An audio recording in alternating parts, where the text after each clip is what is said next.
Hi good morning friends, welcome back to my channel. Time ಬಂದು ಆಲೆ 8 ಗಂಟೆ ಆಗಿದೆ. ನಾನು ಈಗ ವ್ಲಾಗ್ನ ಶುರು ಮಾಡಿದ್ದೀನಿ. ನೆನ್ನೆಲ್ಲ ಹಬ್ಬ ಆಯಿತು. ಹಬ್ಬ ಮಾದೇ ದಿನಕ್ಕಿರೋದೇ ಕರಿ ಅಲ್ವಾ.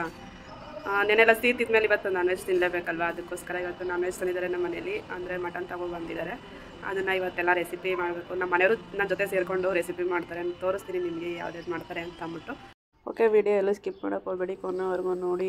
ಮತ್ತು ನನ್ನ ಚಾನಲ್ನ ಯಾರೆಲ್ಲ ಸಬ್ಸ್ಕ್ರೈಬ್ ಮಾಡ್ತಾ ಇಲ್ಲ ನೋಡ್ತಾ ಇದ್ದೀರ, ದಯವಿಟ್ಟು ಚಾನಲ್ನ ಸಬ್ಸ್ಕ್ರೈಬ್ ಮಾಡ್ಕೊಂಡು ನೋಡಿ, ಹೀಗೆ ಸಪೋರ್ಟ್ ಮಾಡ್ತಾ. ಕುಡಿಯೋ ನೀರು ಖಾಲಿಯಾಗಿತ್ತು ಅಂತ ಅಂದ್ಬಿಟ್ಟು ನಮ್ಮ ಮನೇಲಿ ನೀರು ತರೋದಕ್ಕೆ ಹೋಗ್ತಾ ಇದ್ದಾರೆ. ಬೆಳಗ್ಗೆ ಎದ್ದರಿಂದ ಕಾಫಿ ಕೊಡ್ತಿಲ್ಲ, ಈಗ ಕಾಫಿ ಇಡ್ತಾ ಇದ್ದೀನಿ.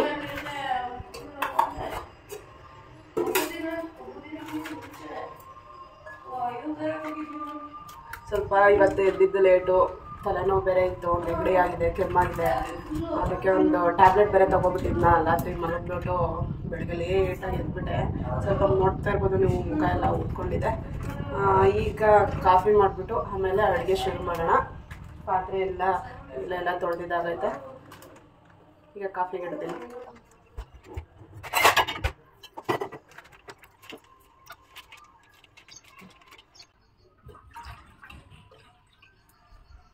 ಬೆಳಗ್ಗೆ ಎದ್ದು ಲೋಟ ಕಾಫಿ ಕೊಡಿಲ್ಲ ಅಂದರೆ ಸಮಾಧಾನನೇ ಆಗಲ್ಲ. ಆಮೇಲೆ ಹಂಗೆ ಐತೆ ಒಬ್ಬಟ್ಟು ಸಾಂಬಾರು.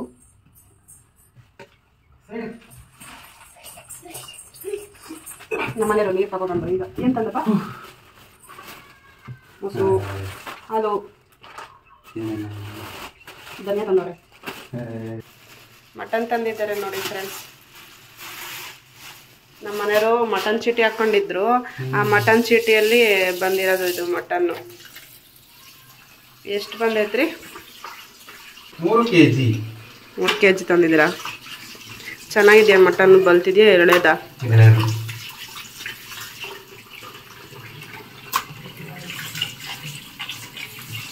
ಮೇಕೆದ ಕುರಿದ? ಕುರಿ.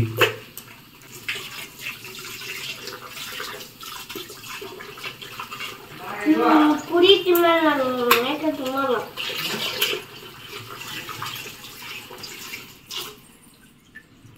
ನನ್ನ ಮಗಳು ನೋಡ್ರಿ ಹೆಂಗಿದ್ದಾರೆ.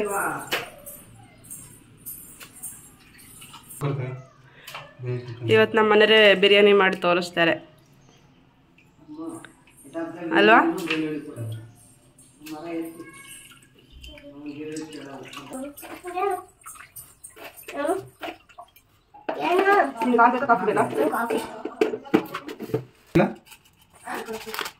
ಕಾಫಿಗೆ ಒಂದು ಸ್ವಲ್ಪ ಸಕ್ಕರೆ ಕಮ್ಮಿ ಇತ್ತು ಅಂತ ಅಂದ್ಬಿಟ್ಟು ನನಗೆ ಕುಡಿಯೋಕೆ ಬಿಡ್ತಿಲ್ಲ. ಹೋಗಿ ತಾಂಬರೋಗು ಅಂತ. ನಾನು ಹೋಗಲ್ಲ, ಹೋಗಿ ಮಗಳೇ ಅಂತ ಅಂದ್ಬಿಟ್ಟು ನನ್ನ ಮಗಳಿಗೆ ಹೇಳ್ತಿದ್ದೆ. ಅದಕ್ಕೆ ಅವರು ನೀನು ಕುಡಿಯೋಕೆ ಬಿಡಲ್ಲ ಅಂತ ಅಂದ್ಬಿಟ್ಟು ಕಿತ್ಕೊಂತಿದ್ರು. ಬೆಳಗ್ಗೆ ತಿಂಡಿ ಬೇರೆ ಮಾಡಿರಲಿಲ್ಲ, ಅದಕ್ಕೋಸ್ಕರ ಲೇಟಾಗಿತ್ತು ಅಂತ ಅಂದ್ಬಿಟ್ಟು ಬೇಗ ಬೇಗ ಕೆಲಸ ಮಾಡೋಣ ಅಂತ ಅಂದ್ಬಿಟ್ಟು ಬೆಳ್ಳುಳ್ಳಿ, ಕೊತ್ತಂಬರಿ ಸೊಪ್ಪು, ಪುದೀನ ಎಲ್ಲನೂ ಕುತ್ಕೊಂಡು ಸೋಸ್ತಾ ಇದ್ದೀನಿ. ಏನು ಬೇಕೋ ಅದನ್ನೆಲ್ಲ ರೆಡಿ ಮಾಡೋಣ ಅಂತ ಅಂದ್ಬಿಟ್ಟು ಆದಷ್ಟು ಬೇಗ ಅಡುಗೆ ಮಾಡೋಣ ಅಂತಲೇ. ಹೊಟ್ಟೆ ಬೇರೆ ಹಸಿತಾ ಇತ್ತು.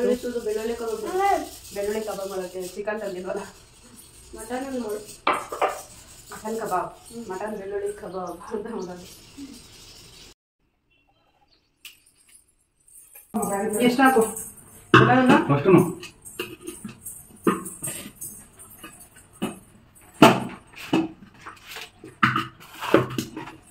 ಮಶ್ರೂಮ್ ಎಷ್ಟು ಬೇಕಾ? ಮಟನ್ ಸಾರಿಗೆ ಸಪ್ರೇಟ್ ಮಾಡ್ಬೋದು.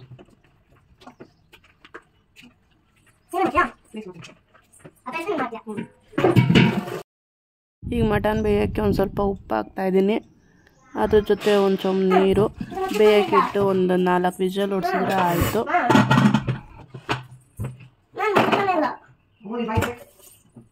ರುಬ್ಬಕ್ಕೆ ಹಾಕ್ತಾ ಇದೀಯಾ?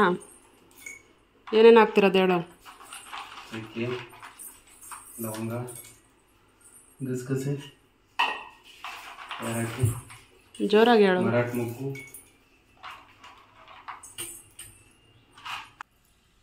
ಒಂದು 20 ಗ್ರಾಮ್ 25 ಗ್ರಾಮ. ಈ ಪೌಡರ್ ಮಾಡೋಕ್ಕೆ ನಾವು ಬಳಸಿರೋದು ಚಕ್ಕೆ, ಲವಂಗ, ಏಲಕ್ಕಿ, ಕಾಳುಮೆಣಸು, ಮರಾಠಿ ಮೊಗ್ಗು, ಅನಾನಸ್ ಹೂವು, ಪಲಾವ್ ಎಲೆ, ಗಸಗಸೆ, ಕಾಳುಮೆಣಸು, ಧನಿಯನ್ನು ಹಾಕಬೇಕು. ಇಷ್ಟು ಪೌಡರ್ ಮಾಡ್ಕೋಬೇಕು.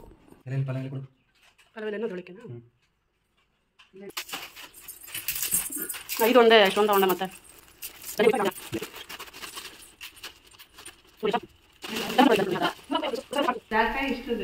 ಹೌದು. ಒಂದೇ ಸಲ ಪುಡಿ ಆಯಿತು ನೋಡಿ.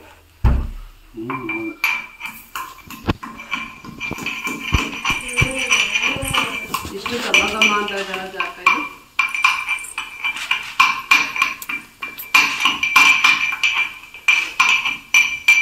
ನಮ್ಮ ಮನೆಯವರು ಹೋಟ್ಲ್ ಮಾಡೋದ್ರಿಂದ ಭಟ್ರ ಥರ ಎಲ್ಲ ಗೊತ್ತಿ ಎಲ್ಲ ರೆಸಿಪಿ ತುಂಬ ಚೆನ್ನಾಗಿ ಮಾಡ್ತಾರೆ. ಮಟನ್ ರೆಸಿಪಿ ಅಂತೂ ತುಂಬ ಚೆನ್ನಾಗಿರುತ್ತೆ. ಯಾವಾಗ ತಿಂತಾ ಇದೆ ಇನ್ನೂ ತಿಂತಾನೆ ಇರಬೇಕು ಅನ್ಸುತ್ತೆ ಅವ್ರ ಕೈಲಿ ಮಾಡಿಸ್ಕೊಂಡು. ಯಾವಾಗಾರ ಕೇಳ್ತಿದ್ರೆ ಮಾಡ್ಕೊಡೋದ್ರೆ ಮಾಡ್ಕೊಡೋದೇ ಇಲ್ಲ. ಇವತ್ತೇನೋ ಮಾಡ್ಕೊಡ್ತೀವಿ ಅಂತ ಬಂದಾಗ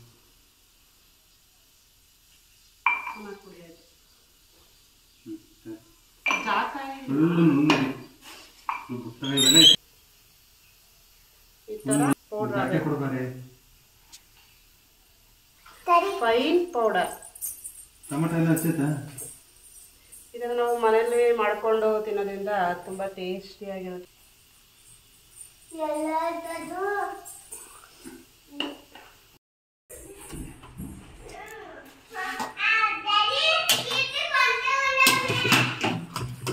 ನಾಲ್ಕು ಬೇಯಿಸಿದ್ದೀವಿ, ಅರ್ಧ ಬೆಂದೈತಲ್ವ.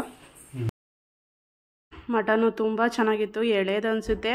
4 ಕೂಗ್ಸಿದ ತಕ್ಷಣವೇ ಎಷ್ಟೊಂದು ಬೆಂದೋಗ್ಬಿಟ್ಟಿತ್ತು. ಇನ್ನೊಂದು ಕಾಲು ಭಾಗ ಬೆಂದಿದ್ರೆ ಚೆನ್ನಾಗಿ ಇನ್ನೂ ಬೆಂದೋಗ್ಬಿಡೋದು. ಡೈಲಿ ಒಲೆ ಮುಂದೆನೇ ನಿಂತ್ಕೋಬೇಕು. ಹೋಟ್ಲಲ್ಲಿ ಕೆಲಸ ಮಾಡಿ ಮಾಡಿ ಅವ್ರಿಗೂ ಸಾಕಾಗಿರುತ್ತೆ ಪಾಪ. ಆದ್ರೂ ಬೇಜಾರು ಮಾಡ್ಕೊಂಡಂಗೆ ಮಾಡಿಕೊಡ್ತಾ ಇದ್ದಾರೆ ನಮ್ಮ ಮನೇಲಿ. ಇದನ್ನು ಪೂರ್ತಿ ಖಾಲಿ ಮಾಡಬಾರ್ದಂತೆ. ಯುಗಾದಿ ಹಬ್ಬದಲ್ಲಿ ಅಕ್ಕಿ ತರಿಸಿರೋದನ್ನ ಈಗ ಮನೆಗೆ ತರ್ತೀವಲ್ಲ ಅಕ್ಕಿನ ಅದರೊಳಗೆ ಬೆರೆಸ್ಬೇಕಂದ್ರೆ ಬೆರೆಸ್ತಾ ಜಾಸ್ತಿ ಮಾಡ್ಕೋಬೇಕು. 2 ಲೋಟ ಎಲ್ಲರಿಗೂ ಆಗುತ್ತಾ? ಆಗುತ್ತೆ.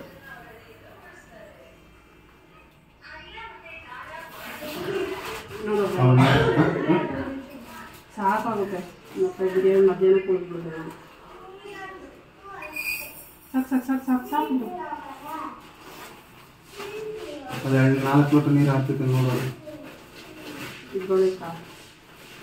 ಮಟನ್ ಸರಿ ಬೇಡ ಅಲ್ವಾ? ಈಗ ನೆನೆಸ್ತೀಯಾ? ಎಣ್ಣೆ ಹಾಕಿದೀಯಾ?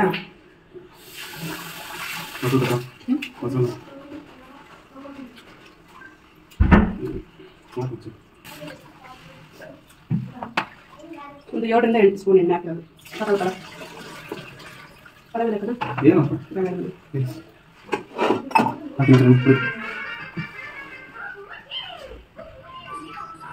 ಬರೋದಿಲ್ಲ ಅಷ್ಟೇ ಬರೋದು, ಜಾಸ್ತಿ ಬರೋದು.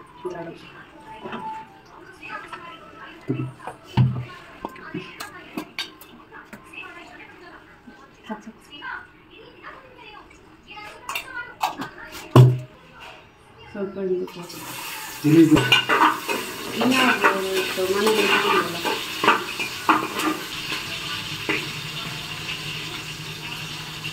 ತುಪ್ಪ ಎಣ್ಣೆ ಹಾಕೋದ್ರಿಂದ ಜಾಸ್ತಿ ಚೆನ್ನಾಗಿರೋದಲ್ಲ, ಕೈಗೆಲ್ಲ ಅಂಟಲ್ಲ ಇರಲಿಲ್ಲ.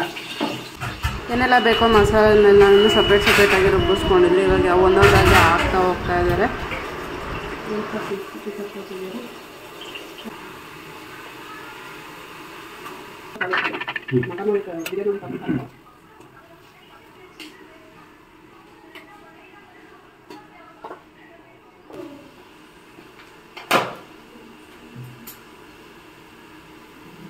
ಇದಾಗಲೇ ಪುಡಿ ಮಾಡ್ಕೊಂಡ್ವಲ್ಲ ಅದು. ಈ ಥರ ಮಾಡಿಟ್ಕೊಬಿಟ್ರೆ ಬಿರಿಯಾನಿ ಮಾಡಿದಾಗೆಲ್ಲನೂ ಹಾಕೋಕ್ಕೆ ಚೆನ್ನಾಗಿರುತ್ತೆ.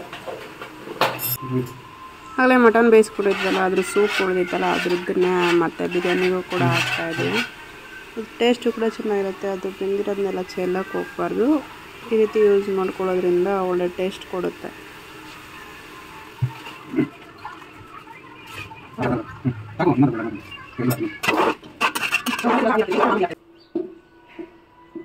ಈಗ ನಿಂಬೆ ಹುಳಿ ಹಾಕ್ತಾ ಇದ್ದಾರೆ. ಈಗ ಒಂದು ಸ್ವಲ್ಪ ಮೊಸರು ಹಾಕ್ತಾ ಇದ್ದಾರೆ. ಮೊಸರು ಹಾಕಿದ್ರೆ ಇನ್ನೊಂದು ಥರ ಡಿಫ್ರೆಂಟ್ ಟೇಸ್ಟೇ ಬರುತ್ತೆ. ನೀವು ಒಂದ್ಸಲ ಹಾಕಿ ಟ್ರೈ ಮಾಡಿ. ಸ್ವಲ್ಪ ಕಮ್ಮಿ ಹಾಕಿದ್ರೆ ಇನ್ನೂ ಟೇಸ್ಟ್ ಬರುತ್ತೆ.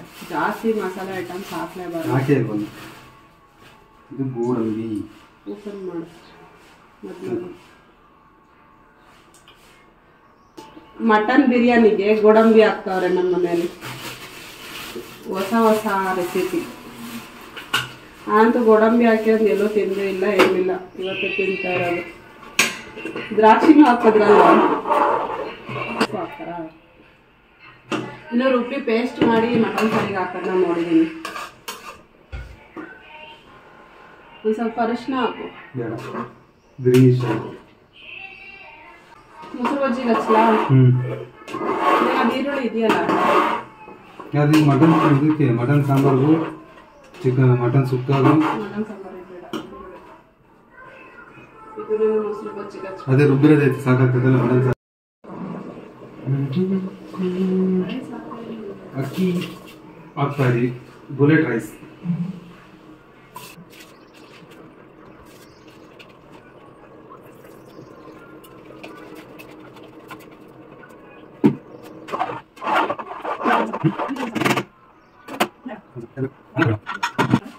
ಎರಡು ವಿಷಯ ಬರಬೇಕು. ರೈಸ್ ಹಾಕಿದೀವಿ, ಎರಡು ಬಿರಿಯಾನಿ ರೆಡಿಯಾಗಿದೆ ನೋಡಿ ಫ್ರೆಂಡ್ಸ್. ಎಷ್ಟು ಚೆನ್ನಾಗಿದೆ ಗೊತ್ತಾ, ಟೇಸ್ಟ್ ಅಂತೂ ತುಂಬ ಚೆನ್ನಾಗಿ ಬಂದಿದೆ. ಪೀಸ್ ನೋಡ್ತಿರ್ಬೋದು ಯಾವ ರೀತಿ ಬೆಂದಿದೆ ಅಂತ. ಎಲ್ಲರೂ ಕುತ್ಕೊಂಡು ಊಟ ಮಾಡ್ತಾ ಇದ್ದೀವಿ. ಚೆನ್ನಾಗಿದೆಯಾ ಅಮ್ಮ? ಚೆನ್ನಾಗಿದೆಯಾ? ಸೂಪರ್ ಆಯ್ತು. ಹೆಂಗೈತ್ರಿ ನೀವೇ ಮಾಡಿರೋದು? ಹೆಂಗೈತಮ್ಮ?